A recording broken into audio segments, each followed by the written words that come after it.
Boa noite a todos, que todos nós possamos sentir acolhidos, que todos somos bem-vindos nessa casa, nesse hospital, né, que Jesus nos oferece.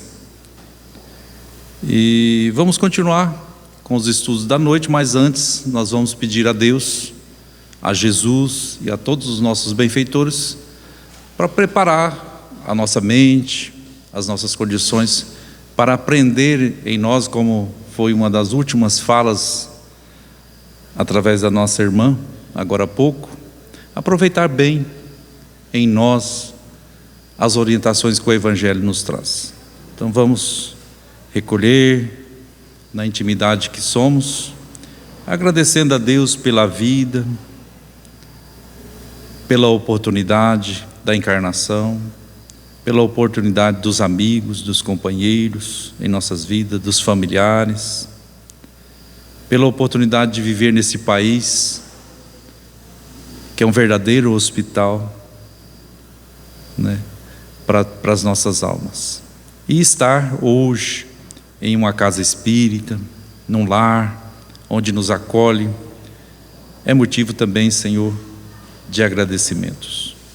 E pedimos a Ti, que nos ajude, que prepare o nosso coração e os nossos sentimentos para enxergar o Espírito Divino na letra materializada por benfeitores. Ajuda-nos, Senhor, na inspiração e na recepção desse Seu olhar tão caridoso para com todos nós.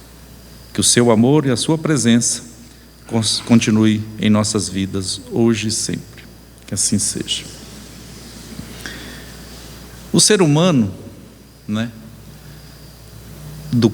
da sociedade que nós participamos, ser humano tido como moderno, né, não mais selvagem, tem as suas necessidades para a vivência, para uma vivência mais tranquila, atendendo todas as necessidades, diferentemente de quando éramos selvagens ainda, né, que tínhamos apenas as necessidades materiais. O ser moderno, ele vai caminhando para a evolução e vai buscando atender outras necessidades, que é a necessidade do espírito, né?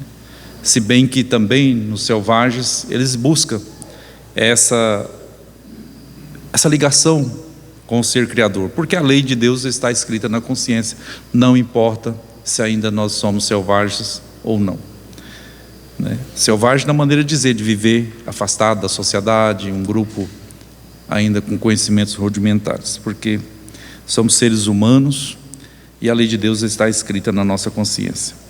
E o Livro dos Espíritos, na questão 715 em diante, vai falar a respeito das necessidades e o supérfluo, porque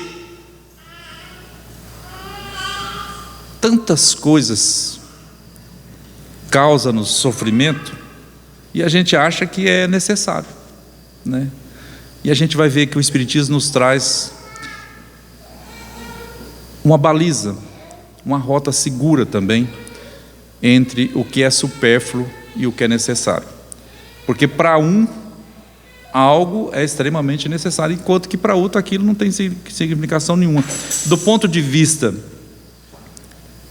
da vivência material, isso não distingue, não é, porque aí é desejo, é gosto, é costume e coisa e tal. O que nós temos de necessidade real do campo físico é para todos. Por exemplo, alimentar, nós precisamos nos alimentar, né? Agora, comer o que já é um desejo. Nós precisamos comer, né, os bons alimentos que vai nos nutrir, né? Os minerais, todos que nós precisamos. Agora, o que a gente vai comer, que tipo de mineral, por exemplo, uma carne. Carne de quê? Qual que é o gosto, qual que é a maneira que ela é feita? Isso aí já vai atendendo os nossos desejos. Já deixa de ser extremamente essencial, necessário, né? Dormir, por exemplo, nós precisamos dormir. Agora, que cama? Nós precisamos dormir, a necessidade material é de dormir. Agora, se nós vamos dormir sentado, no pé de uma árvore, ou num colchão com travesseiros, né? Já é uma escolha, uma oportunidade. Então vamos ver na questão 715, necessário e supérfluo. Como podemos conhecer o limite do necessário? Veja o quanto o livro dos Espíritos é importante para as nossas vidas. O entendimento, o conhecimento desse livro é importante. Ele está dizendo aqui, como podemos conhecer o limite necessário? A resposta dos Espíritos é: o sábio, quer dizer, uma pessoa de gênio, uma pessoa que tem raciocínio, o conhece por intuição.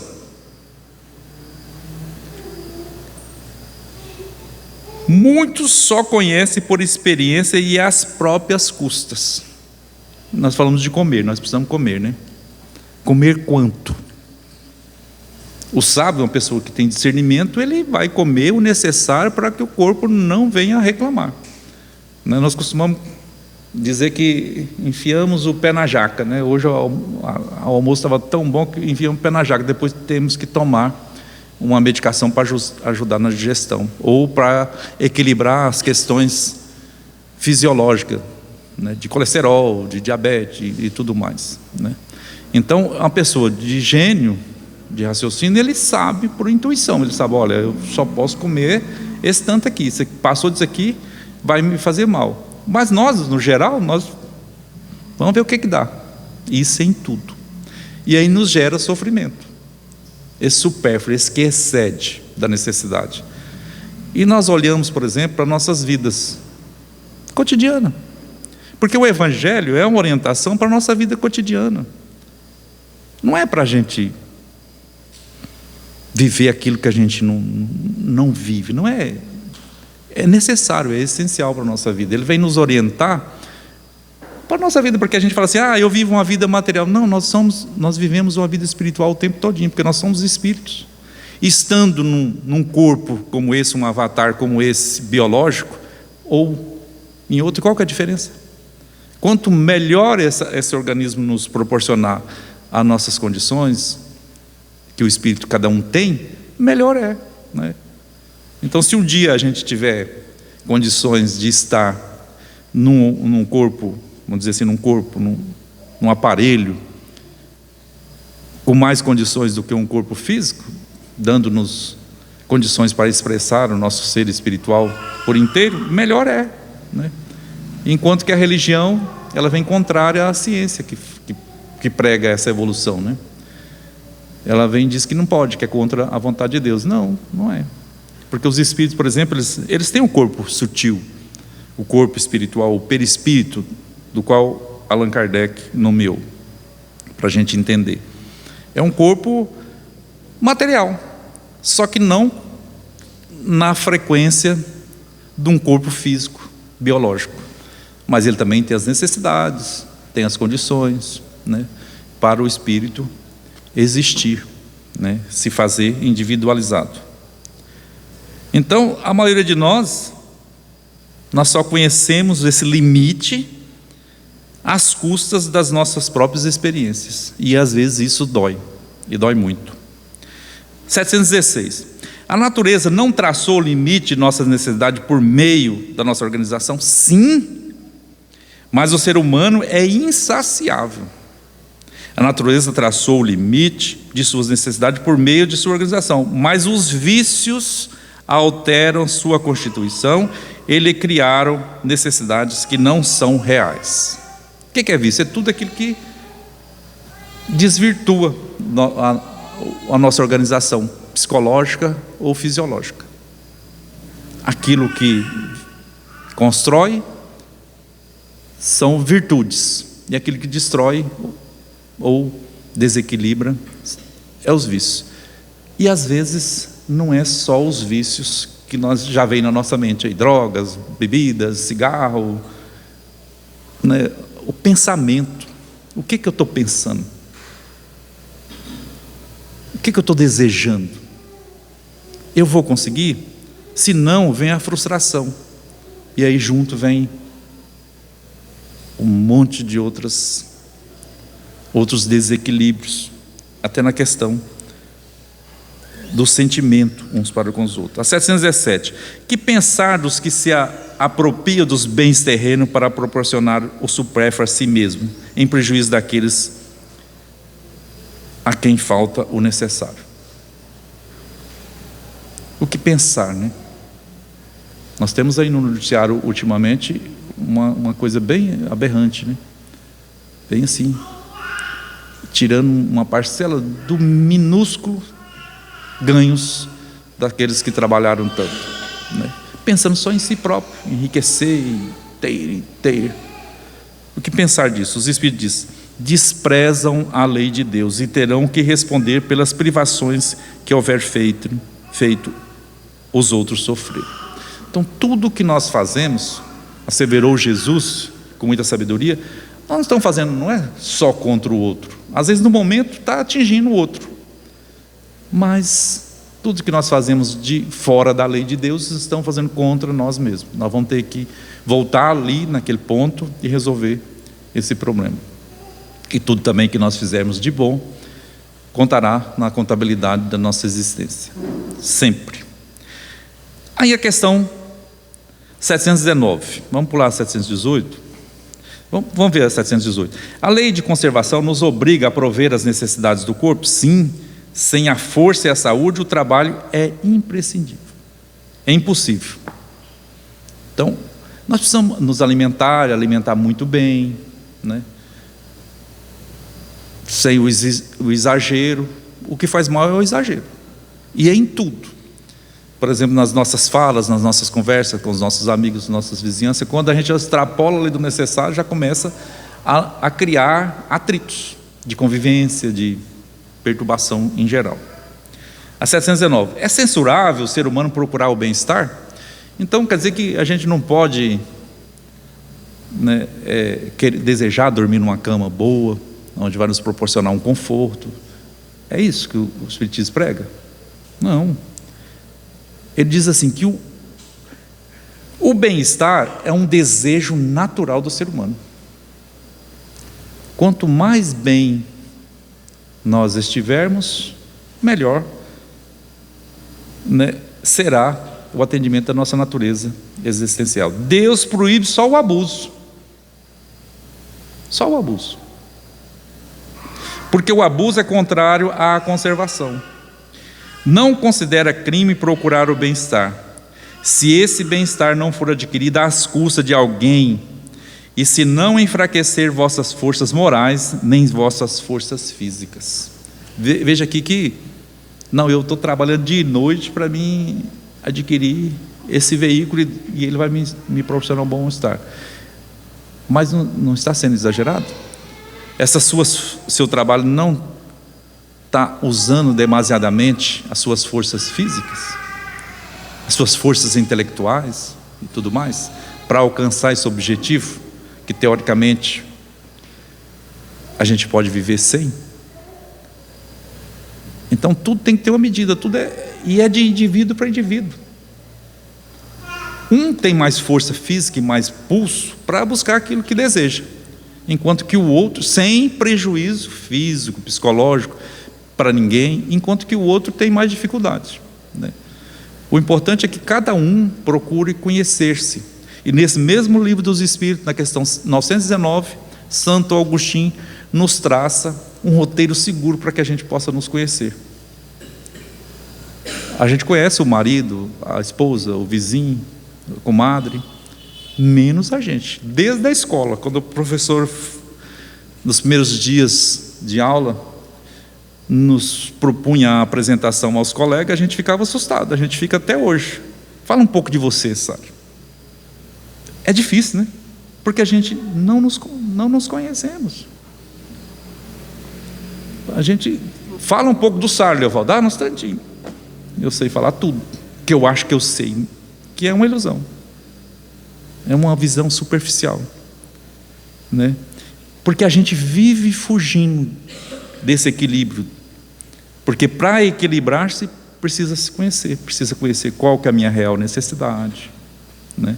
O que é necessário para mim e o que é supérfluo. Qual que é a demanda que eu tenho que dispor para alcançar os meus desejos, que diz aqui que é natural do ser humano. Porque a gente viver sem desejo também né, é uma vida monótona. Então a gente está sempre desejando, já é uma coisa natural do ser humano, pela lei de conservação e também de evolução, de procurar os meios, né, mais saudáveis para a vida. E Emmanuel, no livro Caminho, Verdade e Vida, vem nos trazer, na lição 29, uma passagem onde Paulo escreve aos Filipenses, onde ele diz ali: tudo que for saudável, tudo que for benéfico, tudo que não for, né, frutos de corrupção, é bem-vindo na nossa vida. Ele faz uma carta de agradecimento àquela comunidade, porque aquela comunidade, ela se organizou tão bem, que supria todas as suas necessidades ali, a ponto de mandar recursos para outros templos, onde Paulo organizava esses templos, essas igrejas, né? E ele sempre em viagem, e de vez em quando ele recebia esses suprimentos necessários. E ele dizia da alegria dele ter trocado todos os supérfluos pelos necessários, pelo aquilo que era necessário, que ele era muito feliz, porque ele tinha o necessário. E o verdadeiro rico é aquele que tem o necessário, não é aquele que tem o supérfluo. Porque às vezes a pessoa tem tanto supérfluo que ele vive necessitando, né? Então é um estado emocional, pelo conhecimento que se faz de si mesmo. Então Emmanuel pega uma parte desse capítulo, que é o quarto capítulo, ele pega apenas o versículo 11. Não digo isso como por necessidade, porque já aprendi a contentar-me com o que tenho. Então, ele deixou toda aquela vida de riqueza, de pomposa, como quando ele era ali ministro no Sinédrio, né? Por uma vida simples. E ele descobriu que a felicidade está na simplicidade, né? Mas não é não ter e ficar revoltado, não. É de contentar-se, como ele diz aqui, de contentar-me com o que eu tenho. Isso é muito importante para nós, porque a gente está sempre olhando a família do outro. Ah, mas os filhos do outro, ó, prosperam, os meus estão aí, ó. Está vendo que não é só uma questão material, a satisfação ou a insatisfação que nós trazemos dentro de nós. O companheiro não é igual da minha amiga. A minha amiga faz de tudo, manda flores, faz isso, faz aquilo outro, né? Está descontente. Então o problema é interno, é do ser. E o Evangelho vem para nos orientar a nos equilibrar nesse sentido, para a gente ser feliz desde agora. A vertigem da posse avassala a maioria das criaturas na terra, afirma o benfeitor espiritual Emmanuel. Que a vertigem, né? Aquele movimento meio estonteante, quando a pessoa fala, estou com vertigem, é porque a pessoa não está equilibrada, né? Está fazendo movimento, mas não está equilibrado. Da posse avassala a maioria das criaturas na terra. Não é verdade isso? Se a gente trazer para dentro de nós, dar uma analisada em nós mesmos. A vida simples, condição da felicidade relativa que o planeta pode oferecer, foi esquecida pela generalidade dos homens. Então, com o avanço da tecnologia, nós também ficamos muito ansiosos para adquirir isso, para viver isso. Não, agora se eu tiver... A gente pode ver as marcas, né, por exemplo, de telefone, que é uma das coisas que mais avança, né? Todo ano ele lança um. E se eu não tiver aquele do ano, eu até tenho vergonha de tirar no meio dos meus amigos. Não é assim? E aí às vezes a pessoa passa ali 7 meses, 10 meses pagando aquele, a hora que ele descansa 2 meses sem pagar, já chega o novo modelo, ele já acha na obrigação de comprar aquilo. E isso vai gerando sofrimento, porque falta às vezes recursos para outras coisas. E aquele que tem abundância, ele poderia estar usando esse supérfluo para também atender a necessidade daqueles que rodeiam. Na questão, por exemplo, do empresariado, que é uma missão, que a pessoa vem para gerir os recursos financeiros, e às vezes a pessoa escraviza seus colaboradores em prol só do seu bem-estar. É o que o Livro dos Espíritos nos disse aqui. Cada um terá que prestar conta disso diante do cosmos. Esmagadora percentagem das súplicas terrestres não consegue avançar além do seu acanhado âmbito de origem, as nossas orações. Prestemos atenção no que nós pedimos. Talvez nós até damos uma maquiada na fala. E o que nós estamos sentindo na hora da oração? Qual que é o nosso sentimento? Se a oração é um sentimento, então nós estamos orando praticamente o tempo todo. Porque o tempo todo nós estamos sentindo. Mas o que nós estamos sentindo? Qual que é o sentimento que nós estamos tendo? Os nossos desejos, qual que é? E o benfeitor aqui está dizendo que a maioria dos nossos sentimentos fica aqui mesmo. E nós não avança. Fica na origem, em mim mesmo. E isso vai criando uma cristalização, vai adoecendo meu corpo físico, meu ser espiritual, pela insatisfação, a frustração que isso vai criando, por esses desejos conturbados. Pedem-se a Deus absurdos estranhos. Cuida da minha família, Senhor, meus filhos, meus netos, e o filho do outro, e os netos do outro, também não precisa cuidado? No dia que nós sentirmos pelo filho do amigo o que nós sentimos pelos nossos filhos, nós estamos começando a entender as necessidades do Espírito, que é de amar de todo o nosso coração. Raras pessoas se contentam com o material recebido para a solução de suas necessidades. Raríssimas pedem apenas o pão de cada dia, como símbolos das aquisições indispensáveis. O Pai Nosso, né? A gente aprende o Pai Nosso assim, começa e termina. Nem prestemos atenção no que Jesus propõe ali, na questão dos necessários. Dê-me o pão de cada dia. Quer dizer, aquilo que nós temos hoje, se a gente tiver fé e confiança no futuro e coragem para nos colocar à disposição do serviço divino, que cuidar do nosso corpo, prover as suas necessidades, é um serviço divino. Tudo é um serviço divino que nós fazemos. Nunca vai nos faltar o indispensável. O homem coerente não procura saber se possui o menos para a vida eterna, o menos. O homem incoerente não procura saber se possui o menos para a vida eterna, porque está sempre ansioso pelo mais nas possibilidades transitórias.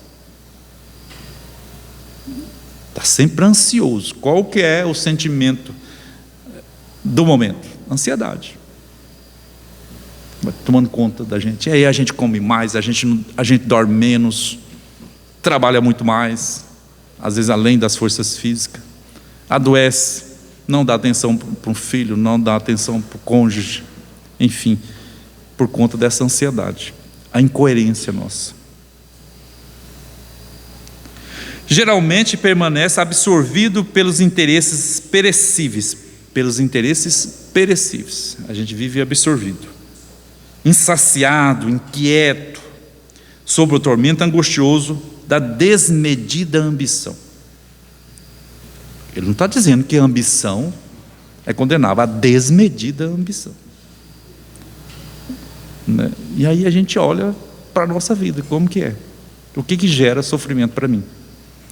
Na corrida louca para o imediatismo, na plataforma digital, quando começou a popularizar mais isso aí, os vídeos eram de 20 minutos, 30 minutos, né? Hoje é menos de 1 minuto e a gente não aguenta. Você viu 10, 20 segundos, não atendeu, você acha que você nem vai ter o trabalho de ver o final, a conclusão daquela proposta, você já acha que aquilo não vai te atender a sua necessidade imediata. A gente está tão imediatista que eles sacaram isso aí e criaram esse tal de Reels, né, que é coisinha pouca ali. Vai pegando os fragmentos, por exemplo, de uma palestra, colocando os Reels para as pessoas verem, porque ela está tão ansiosa por a coisa mais rápida. Na corrida louca para o imediatismo, esquece a oportunidade que lhe pertence, principalmente os mais jovens, né? No campo do trabalho, Quantas oportunidades batem na nossa porta e a gente não enxerga, por conta dessa cegueira. Não nos preparamos para essas oportunidades. Queremos tudo muito pronto, tudo muito na hora, achando que vai chegar ali como num aplicativo. Não. Aí não chega, vem a frustração, querer desistir da vida, né? Partir para o crime mesmo, para buscar algo mais fácil, como se no crime não tivesse que trabalhar também. E trabalham muito, né? Trabalham muito. Tem que planejar, tem que executar, e risco eminente, porque está vivendo fora da lei de Deus, gerando sofrimentos para toda uma sociedade, mas principalmente para aqueles que estão mais próximos, e para si mesmo, né? Então, na corrida louca para o imediatismo, esquece a oportunidade que lhe pertence, abandona o material que lhe foi concedido para a evolução própria. Inclusive chega ao ponto de abandonar o próprio corpo físico, na hora incerta, né, que foi nos concedido para a nossa evolução, e atira-se a aventuras de consequências imprevisíveis, em face do seu futuro infinito. Se já compreendes tuas responsabilidades com o Cristo, veja só, olha o que o benfeitor nos fala. Se a gente já compreende a nossa responsabilidade com o Cristo,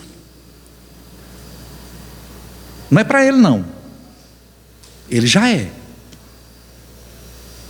para nós, mas com Ele, quer dizer, modelando a sua vida, né? Ele veio no mundo, dono, vamos dizer assim, que do maior poderio, e contentou-se com uma vida simples, né? Desempenhou sua função, até na hora do seu ministério, numa carpintaria simples, junto a seu pai, né? Então o benfeitor examina a essência de teus desejos mais íntimos. O que nós estamos desejando?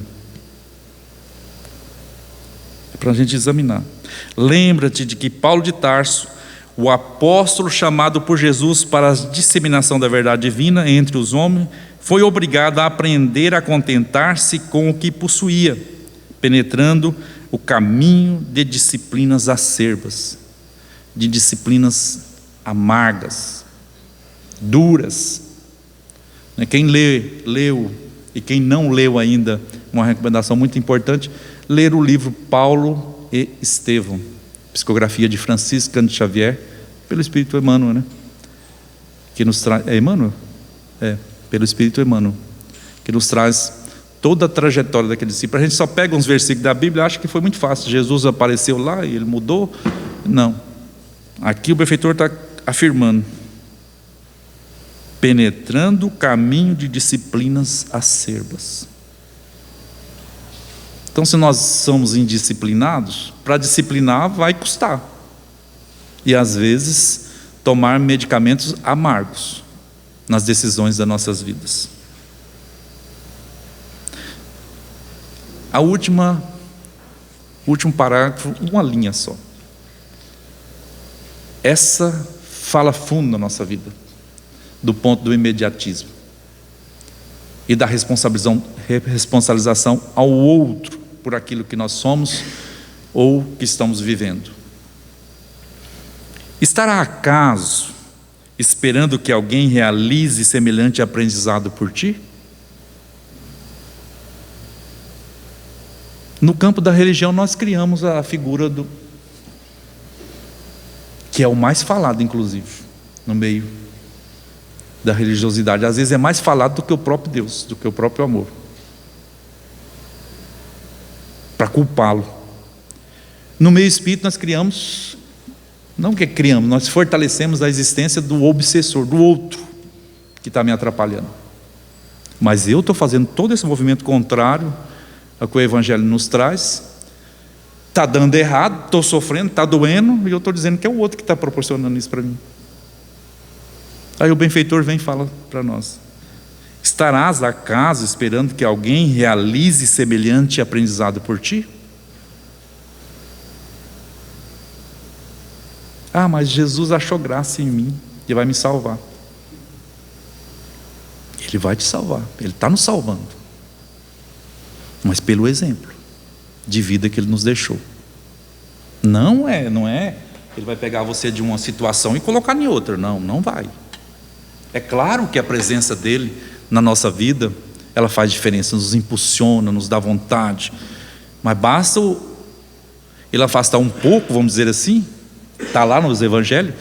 Ao contato dele, as pessoas criavam aquela força, eram curados de doenças atrozes, incuráveis na época.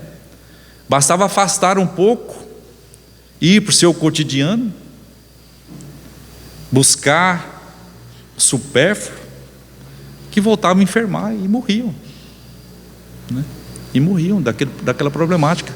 Nós temos lá o exemplo claro dos cegos, daqueles 10 leprosos, aliás, que os 10 foram curados, mas só um foi procurar o bom caminho, mudar de vida, mudar de comportamento, foi procurar o templo, quer dizer, né, foi mudar o seu comportamento.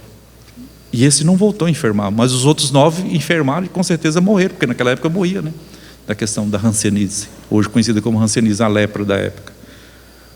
Então, cabe a nós nos conhecermos profundamente. E o outro é só um companheiro, que está com os mesmos problemas que nós. Às vezes chega companheiros nas nossas vidas com mais condições para nos orientar, e é os mais apedrejados por nós. Não é assim? É o mais criticado, o mais apedrejado. A gente quer diminuir ele para ver se a gente existe. Não é diminuindo o outro para a gente existir, é a gente fazendo esse movimento de considerar-se filho de Deus, digno, merecedor de todo esse amor que os céus nos dispensam o tempo todo. O tempo todo. Não pensa que Jesus desencarnou, que as coisas estão resolvidas. Jesus morreu para salvar a humanidade. Não. Ele nos salva se nós adotarmos o tipo de vida que Ele é. Aí nós estamos salvos, por exemplo, dessas ansiedades e tudo isso. E qual de nós não estamos trilhando esse caminho? Se não 100%, mas pelo menos 99,9% da humanidade está caminhando esse caminho. Por conta desse avanço de tudo muito, muito rápido, né? Há uns tempos atrás, aí, se a gente queria resolver um negócio, às vezes tinha que ser na capital. Quem morava no interior tinha que tomar um carro ou um ônibus com envelope cheio de documentos, ir lá, ir no cartório, ir no fórum, ir tudo, para resolver uma coisinha. Hoje a gente manda, e se ela não chegar no primeiro segundo que você mandou, você fala: nossa, essa internet não presta, está ruim, está lento, esse sistema não vai. Emitir nota fiscal era tudo na mão, escrevendo ali letra por letra. E hoje você chega num lugar, demorou 30 segundos, a gente já está ansioso, já está reclamando: nossa, mas que demora. Veja só, olha o que o Evangelho faz com a nossa vida. Ele nos propõe para a gente acalmar em tudo. Então não é uma questão de depois que morrer, não, é agora. Nós não vamos morrer, nós não vamos morrer, nós vamos continuar existindo, e nós vamos existir conforme nós somos, se a gente não fazer esse movimento de reforma, de observação de nós mesmos. Podemos ler a questão 919, só para finalizar? Vamos ver essa questão 919, ela é fantástica, porque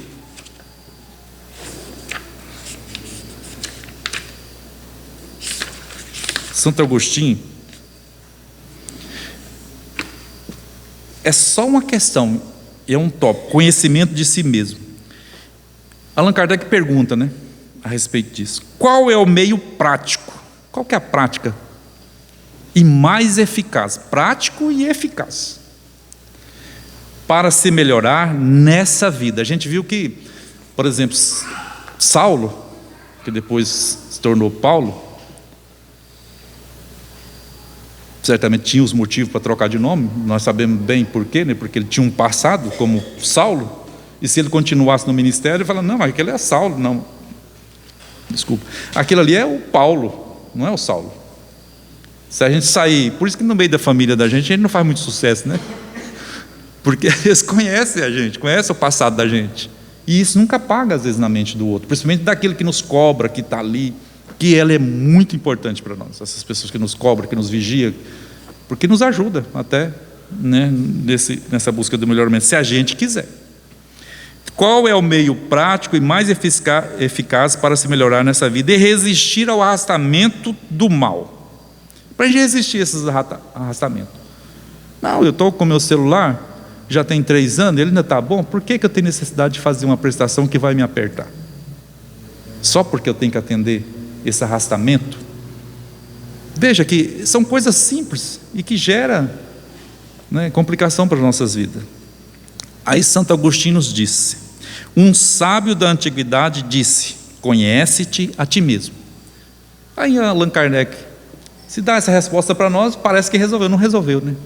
A gente sabe, mas como conhecer a mim mesmo, né? Aí Allan Kardec, colocando-se no nosso lugar, aí ele diz assim: compreendemos toda a sabedoria dessa máxima, porém a dificuldade está precisamente em conhecer a si mesmo. Qual o meio de conseguir isso? Aí Santo Agostinho vai fazer uma dissertação aqui maravilhosa, de uma página inteira. Fazei o que eu fazia quando vivi na terra. Veja só, o que a gente fala assim que humildade não é você ficar se escondendo. Nossa, fulano é tão humilde, ele sabe tanta coisa, e ele fica lá dizendo que não, eu não sou nada, eu não sou aquilo. Não, não é isso. Humildade também é reconhecer que você é, aonde você já está. E isso o benfeitor nos mostra aqui: fazei o que eu fazia. Ele recomenda a sua postura, que era salutar, para os outros. E por que nós não podemos fazer isso? Não, porque aí fere a humildade. Não, depende do propósito que você está querendo se mostrar, né, como sabedor. E ele não teve medo, porque ele estava fazendo o bem. Ao fim do dia, interrogava a minha consciência. Isso que o Evangelho nos propõe, interrogar a nós mesmos. Dá uma olhada em nós assim, no que eu estou sentindo, o que eu procuro, o que eu estou cultuando. Passava em revista o que eu fizera e me perguntava se não teria faltado algum dever. Se ninguém teria motivo para se queixar de mim. Nós vamos achar muitos nos primeiros dias. Foi assim que consegui me conhecer e ver o que em mim deveria ser reformado. Aquele que cada noite se recordasse de todas as ações praticadas durante o dia e se perguntasse o que fez de bom ou de mal, rogando a Deus e ao seu anjo guardião que o esclarecesse, adquiriria grande força para se aperfeiçoar, porque crede-me, Deus o auxiliará. Veja só o tamanho e a grandeza dessa oração, desse momento que a gente tira para a gente analisar a nós mesmos, né? E ver ali, eu falo, nossa, mas eu respondi com um sentimento, às vezes de sarcasmo, para uma pessoa tão simples. Às vezes para mim é tão simples aquela resposta, eu dei uma resposta não adequada. Você vai lembrar, se você fizer esse exercício hoje. Agora, se você deixar para o final do ano, vai ter outros maiores, porque essas menores vai causando outros maiores, né? Portanto, apresentai a vós próprios questões e perguntais: o que haveis feito e com que objetivo haveis agido em dada circunstância? Se fizeste algo que feito por outro, censurareis? Se praticastes uma ação que não ousarias confessar, né? Então, às vezes a gente faz o bem, mas não pode falar para ninguém. Então não é o bem. O bem você pode falar para todo mundo, não tem problema nenhum, só vai fazer o bem, né? Perguntai a vós próprios ainda isso: se aprovasse a Deus me chamar nesse momento, ao entrar de novo no mundo espiritual, onde nada permanece oculto, eu teria que temer o olhar de alguém? Haroldo fala assim: chega lá, se fosse agora que abrisse o seu WhatsApp para todo mundo ver, pode? Não pode. Então, porque não está bom, né? O que tem ali não está bom. Esse WhatsApp é a nossa consciência, né? Que vai ser aberta para todos. Examinai se há algo praticar-se contra Deus, depois contra o próximo e enfim contra vós mesmos.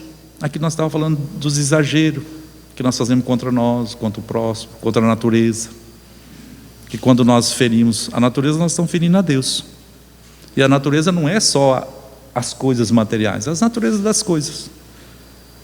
As respostas darão ou um repouso para a vossa consciência, ou a indicação, veja só, de um mal que é necessário curar. Veja o olhar do benfeitor. Já não é mais aquele olhar teológico, uma condenação, ele podia dizer isso, né? Não. Uma indicação do mal que precisa ser corrigido. Então a oportunidade vem para a gente corrigir, se a gente fizer esse esforço. O conhecimento de si mesmo é, portanto, a chave do progresso individual. Mas pergunteis, como julgar a si próprio? Como que eu vou julgar a mim mesmo próprio? No direito constitucional de todos os países, o juiz não pode se julgar a si mesmo, né? Está mudando isso aí, mas não está bom.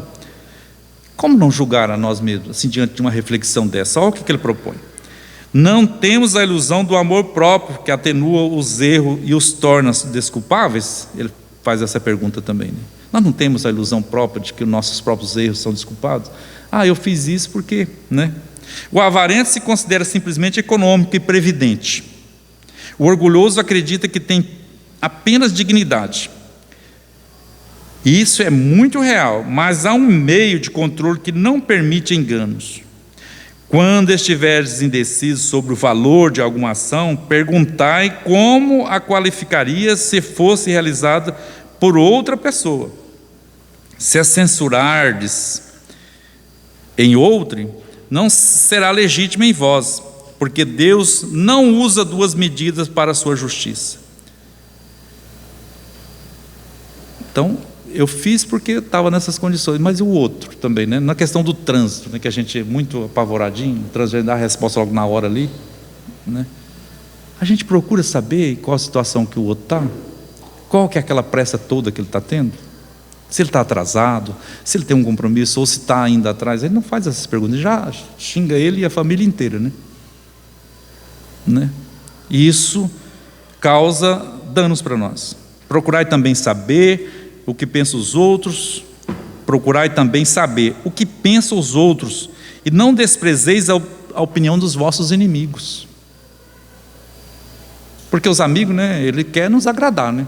Politicamente correto, não quer perder a nossa amizade, às vezes por um interesse ou outro. Mas os inimigos não. Ele nos vê como nós somos. Tem a questão do olhar dele, particular dele, mas geralmente ele vê mais aquilo que nós estamos escondendo. Porque esses não têm nenhum interesse em mascarar a verdade. E com frequência Deus os coloca ao vosso lado como um espelho para vos advertir, com mais franqueza do que um amigo faria. Portanto, aquele que tiver a vontade séria de se melhorar, investigue sua consciência, a fim de eliminar de si as más tendências, como arranca as ervas daninhas do seu jardim. Que faça o balanço da sua jornada moral, como o comerciante avalia suas perdas e ganha, e vos asseguro que o lucro será maior do que as perdas. Se puder dizer que o teu dia foi bom, poderá dormir em paz e guardar sem temor o despertar na outra vida. Formular, portanto, questões nítidas e precisas, e não tem mais multiplicá-las. Justo é ganhar alguns minutos para conquistar uma felicidade eterna. Não trabalhais todos os dias com o propósito de acumular o que garanta repouso na velhice? Esse repouso não é o objeto de todos os vossos desejos, o objetivo que vos faz suportar fadiga e privações temporárias? Pois bem, o que esse repouso de alguns dias, perturbado por enfermidades do corpo, comparado ao que aguarda o homem de bem? Não valerão a pena alguns esforços? Eu sei que muitos dizem que o presente é positivo e incerto o futuro. Ora, esta é exatamente a ideia que somos encarregados de eliminar em vós, porque desejamos fazer que esse futuro seja compreendido de tal modo a não restar nenhuma dúvida em vossa alma. Foi por isso que primeiro chamamos a vossa atenção para os fenômenos capazes de impressionar vossos sentidos, e agora vos damos instruções que cada um de vós está encarregado de espalhar. Com esse objetivo é que ditamos o livro dos Espíritos. Então veja só, o objetivo de toda essa obra é para nos despertar para o ser espiritual que nós somos, para nós sermos felizes, fazer o trabalho que só nós podemos fazer, que ninguém vai fazer por nós. Caminhemos com Jesus, vamos pedir a Ele reforço para as nossas almas, aumentar o nosso desejo de conquistar a gerência do nosso próprio ser, pautado na sua vida, Jesus, no modo de vida que o Senhor vive e que nos dá de presente gratuitamente esse modelo, dispensando multidões de trabalhadores em benefício de todos nós, humanidade. Ajuda-nos, Senhor, a testemunhar a sua vida, para que as vidas que nos rodeiam também possa ver Ti em nós. Guarda-nos de todo o mal, principalmente do mal que ainda há em nossos sentimentos e desejos. Purifica, Senhor, as nossas vidas, os nossos olhos, as nossas ações, para que assim nós possamos caminhar tranquilamente contigo, que é eterno. Que assim seja.